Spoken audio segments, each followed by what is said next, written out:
Hello students, स्वागत है आपका अपने YouTube channel Gateway of Success Career Launcher में। जैसा कि हम लोगों ने 12th का बिलियन चैप्टर स्टार्ट किया था, जिसको ऑलमोस्ट हम कंप्लीट करने वाले हैं। तो आज का जो हमारा टॉपिक है, इससे पिछले वाले वीडियो में हम लोगों ने देखा था आदर्श बिलियन अनदर्स बिलियन, और जो आज का हमारा टॉपिक है वो है हमारा स्थिर क्वाथी मिश्रण। क्योंकि बिलियन जो है वो दो किसी न किसी पदार्थों के मिश्रण से बनता है, समांगी मिश्रण होता है जिसके अंदर एक विलेय और दूसरा विलायक उपस्थित होता है। तो आज का जो हमारा टॉपिक है वो है एक अलग टाइप के मिश्रण का, जो कि राउल्ट के नियम पे थोड़ा सा बात करता है। तो चलिए उसको समझते हैं, जिसका नाम है स्थिर क्वाथी मिश्रण। पहले इसके परिभाषा को देखेंगे हम लोग। जैसे ही परिभाषा हो जाएगा उसके बाद इसके अलग जो इसके अंदर छुपी मीनिंग है उसको हम लोग समझेंगे। तो स्थिर क्वाथी मिश्रण कहता क्या है, ध्यान से रखना। कहता है स्थिर क्वाथी मिश्रण क्या है, तो कह रहा है ऐसे द्विघटकीय जिसके अंदर घटक कंपोनेंट अवयव दो उपस्थित हो।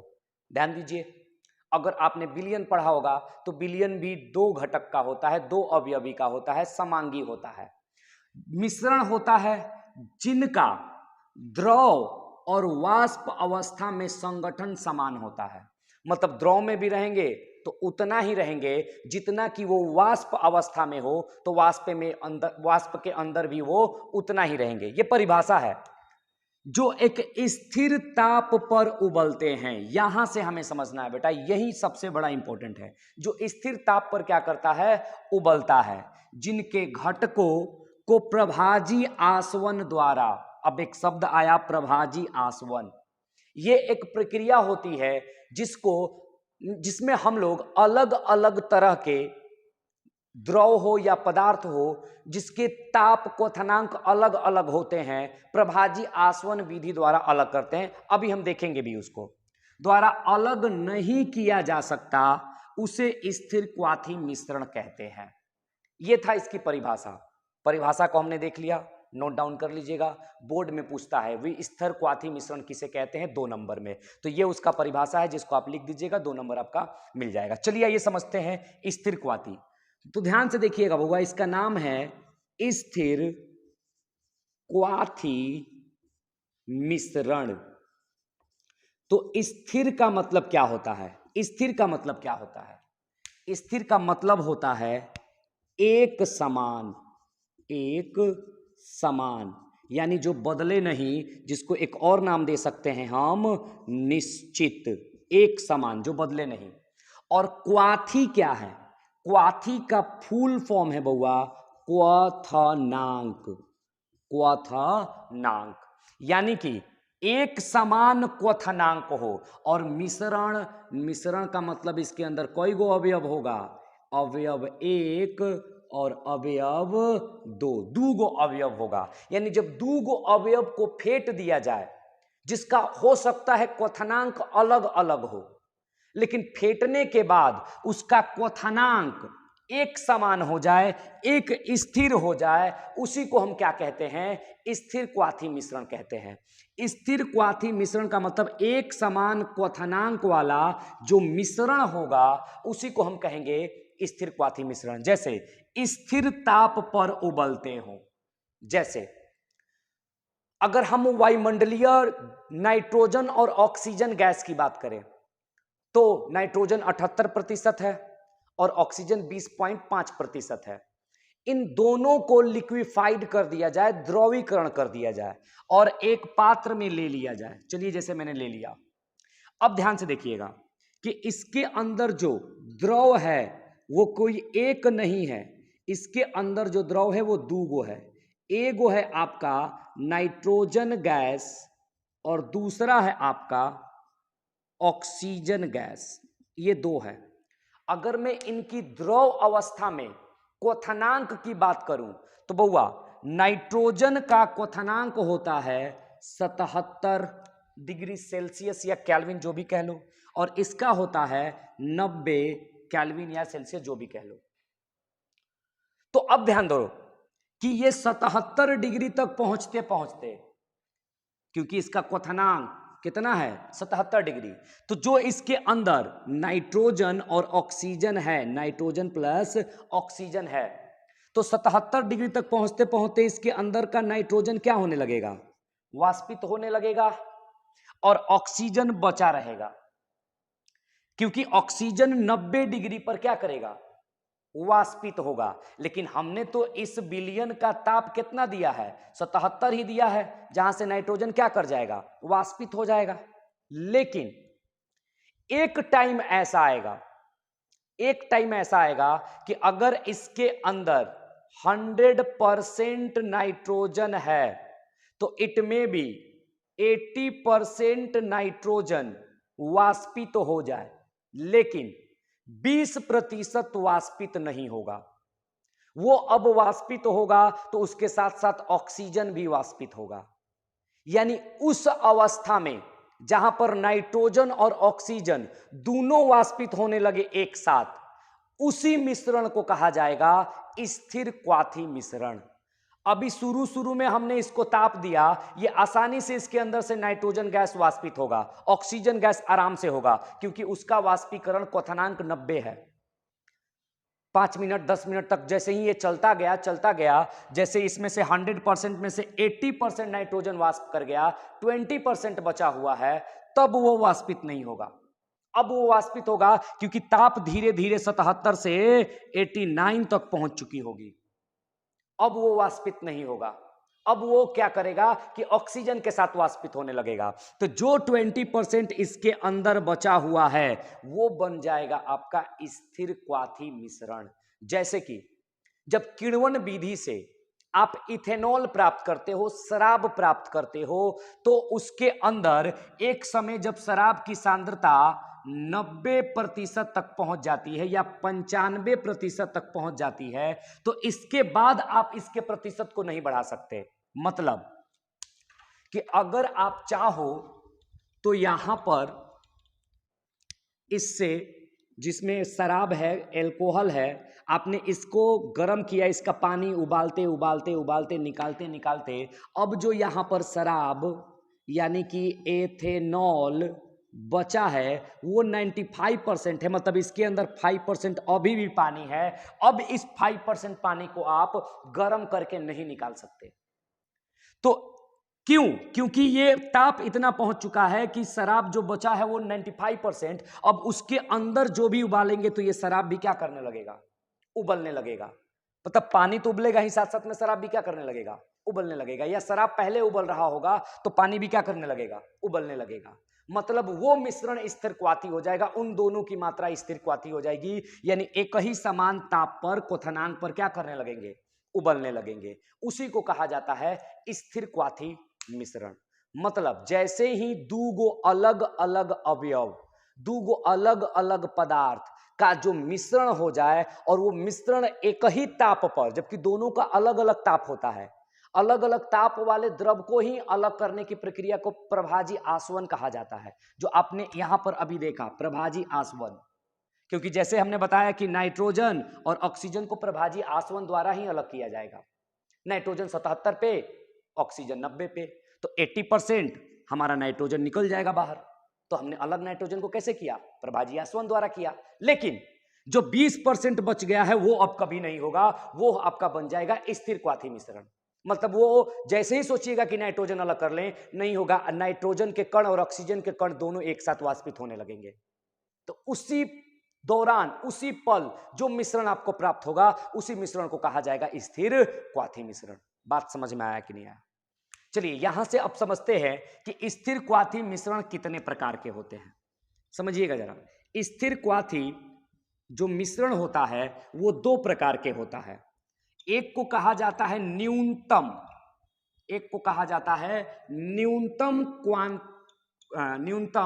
क्वाथांकी मिश्रण, और एक को कहा जाता है उच्चतम क्वाथांकी मिश्रण। समझिए जरा। अगर मैंने लिखा कि स्थिर क्वाथी मिश्रण कितने टाइप का है, स्थिर क्वाथी मिश्रण कितने टाइप का है, तो बउआ ये 2 टाइप का है। एक का नाम होता है निम्नतम क्वाथंकी मिश्रण और एक को कहा जाता है उच्चतम क्वाथंकी मिश्रण। समझिए जरा, न्यूनतम क्वाथंकी क्या मतलब क्या है कि क्वाथांक जो स्थिर क्वाथंकी मिश्रण का होना चाहिए, जो स्थिर क्वाथंकी मिश्रण का क्वाथांक होना चाहिए उससे भी कम हो जाए। न्यूनतम का मतलब क्या, उससे भी कम हो जाए। मतलब कि हमने जब नाइट्रोजन और ऑक्सीजन का क्या बना दिया, स्थिर क्वाथी मिश्रण बना दिया, तो हो सकता है जो 20% नाइट्रोजन बचा था और उसके अंदर 100% ऑक्सीजन था, इसका मिश्रण हो सकता है कि 92 डिग्री पर उबलने लगे। तो ये दोनों बन गया स्थिर क्वाथी। लेकिन ऐसा स्थिर क्वाथी मिश्रण जो उसका स्थिर क्वाथांक जो होना चाहिए ओकरो से न्यूनतम हो जाए, कम हो जाए। मतलब 90 डिग्री पे ना उबलकर वो 85 पर उबलने लगे, उस टाइप के मिश्रण को कहा जाएगा न्यूनतम क्वाथांकी मिश्रण। तो उच्चतम क्या हो जाएगा बबुआ, समझ जाओ जरा, कि अगर उसका क्वथनांक 90 डिग्री था तो उच्चतम हो गया तो 90 पे न जाकर कितना पे उबलने लगे, 95 पे उबलने लगे। मतलब कि एगो स्थिर क्वाथंकी मिश्रण क्या था कि हमने एगो को दूसरे में फेंटा तो वो 90 पे दोनों साथ साथ में उबलने लगे, दोनों साथ साथ नाइट्रोजन ऑक्सीजन दोनों साथ साथ 90 पे उबलने लगे। लेकिन ऐसा कंडीशन आया कि वो 90 पे ना उबलकर, जो कि स्थिर क्वाथी थे 90 पे उबल सकते थे लेकिन उबलने लगे 95 पे, तो उसको बोला जाएगा उच्चतम क्वाथंकी मिश्रण। और जो 90 से कम पर आ जाए उसको बोला जाएगा न्यूनतम क्वाथंकी मिश्रण। परिभाषा में बस इतना ही जोड़ना है, निम्न और उच्च। अब इसको देखेंगे कहां हम, तो हमने पढ़ा था आदर्श विलयन, और आदर्श विलयन में हमने दो तरीके से पढ़ा था।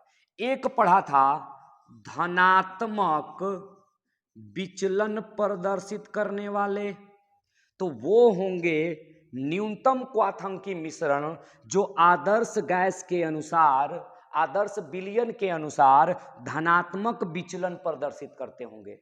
दूसरा उच्चतम क्वाथंकी मिश्रण कौन होंगे, तो उच्चतम क्वाथंकी मिश्रण वो होंगे जो हमारे ऋणात्मक विचलन प्रदर्शित करते होंगे।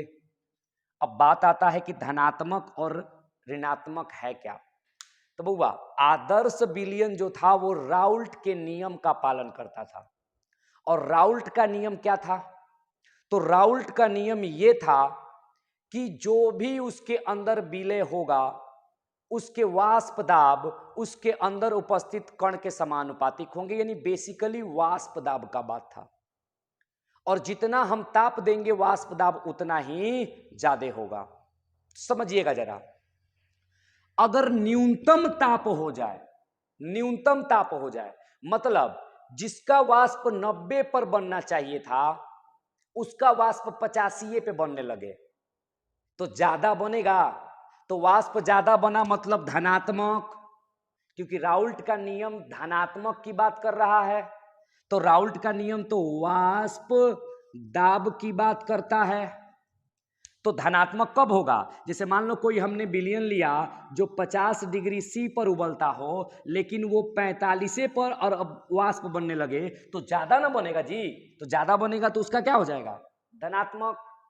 अगर मैं बात करूं ऋणात्मक की, तो मान लो कि कोई विलयन है जो 50 पर उबल के 5 गो कण वाष्पित तो होता है लेकिन अब वो 55 पर हो रहा है, तो बताओ 50 पे तो एक अब नहीं ना बनेगा, तो कम नहीं हो गया। ऋणात्मक का मतलब कम, कमी, धनात्मक का मतलब ज्यादा। तो जो 50 पे उबलकर वाष्प बनना था 5 गो, वो तो 45 पे बन गया 5 गो, 50 पे जाते तो 10-12 गो बन जाएगा, तो वो क्या हो गया, धनात्मक।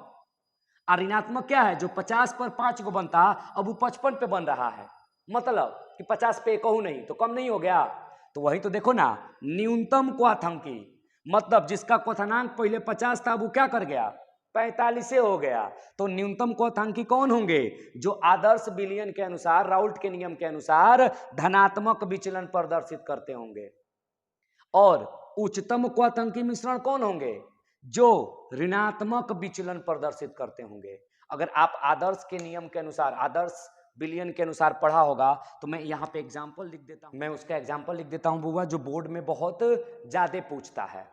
चलिए, धनात्मक विचलन वो होता है, यानी जिसका एग्जाम्पल है पहला, एसीटोन प्लस एल्कोहल या इथेनॉल में लिख देता हूं, इथेनॉल। ये एक अलग है, ये एक अलग है। इन दोनों को फेंट दीजिएगा तो इनसे बनने वाला जो मिश्रण होगा वो स्थिर क्वाथी मिश्रण होगा। लेकिन स्थिर क्वाथी में क्या होगा? न्यूनतम क्वथनांकी होगा। दूसरा, जो ऋणात्मक करता हो, इसमें आता है फिनॉल प्लस एनिलीन, और दूसरा एसीटोन प्लस क्लोरोफॉर्म। ये है बउआ तीन गो, दो गो। एसीटोन और इथेनॉल कौन सा? जो धनात्मक विचलन दिखलाए। ऋणात्मक के लिए फिनॉल, एनिलीन, एसीटोन और क्लोरोफॉर्म। इन दोनों को फेंटिएगा, वो भी ऋणात्मक दिखाएगा, क्योंकि इन दोनों के अंदर आपको हाइड्रोजन बंध दिखाई देगा। आपको हाइड्रोजन बॉन्ड, और आपको पता है कि हाइड्रोजन बॉन्ड जो होता है उससे उसकी क्वथनांक बढ़ जाती है। और एथेनॉल के अंदर जबकि हाइड्रोजन बॉन्ड है, लेकिन एसीटोन के आ जाने से इसका हाइड्रोजन बॉन्ड कमजोर हो जाता है, इसलिए इसका क्वथनांक निम्न हो जाता है। तो न्यूनतम क्वथनांकी मिश्रण का निर्माण करता है। तो क्या सीखा हमने? स्थिर क्वाथी मिश्रण क्या है? ऐसे द्विघटीय जिनको प्रभाजी आसवन से अलग नहीं किया जा सकता, और एक ही ताप पर दोनों के दोनों घटक क्या करने लगते हैं? उबलने लगते हैं। उसी को कहा जाता है स्थिर क्वाथी मिश्रण। अगर हम बात करें कितने प्रकार के होते हैं, तो दो प्रकार के होते हैं, एक न्यूनतम और एक उच्चतम। न्यूनतम क्वथनांक मतलब जिसका क्वथनांक 50 हो लेकिन वो निम्न हो जाए। उच्चतम जिसका क्वथनांक 50 डिग्री हो लेकिन उच्च हो जाए। तो न्यूनतम क्वथनांकी कौन दिखाएगा? जो धनात्मक विचलन दिखलाएगा राउल्ट के नियम के अनुसार, आदर्श विलयन के नियम के अनुसार। और उच्चतम वो दिखलाएगा जो ऋणात्मक विचलन दिखलाता हो आदर्श के नियम के अनुसार। तो ऋणात्मक विचलन दिखलाने वाले बोर्ड में सबसे ज्यादा पूछा जाने वाला question phenol plus aniline, acetone plus chloroform, और धनात्मक दिखाने वाला एसीटोन प्लस इथेनॉल।